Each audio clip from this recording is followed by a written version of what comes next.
বন্ধুরা নমস্কার। স্বরচিত কবিতা না চিনলে।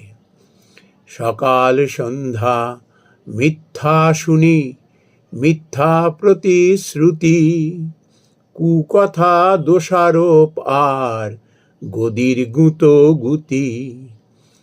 ভোট অঙ্কে মাথায় উঠে নামতে চায় না কেহ, জোর যার মুলুক তার কুলাঙ্গার সেও।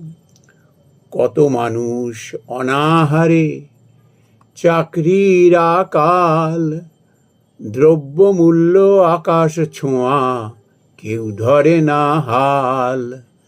ছল চাতুরি কৌশল নিয়ে মেতে সারা বেলা, কেমন করে জিতবে ভোটে তারই নোংরা খেলা। লাজ লজ্জা দূরে ঠেলে বিভাজনে মেতে, এটাই নাকি শেষ অস্ত্র ভোট পেতে এতে। অন্ধভক্ত বোঝে না তা, লড়াই করে মরে, এদের রক্তে কুমিরে কান্না মসনদ গড়ে। আর কবে চিনবে এদের, খুলবে কবে চোখ, সময় থাকতে হুঁশিয়ার, নইলে দুর্ভোগ। নমস্কার বন্ধুরা।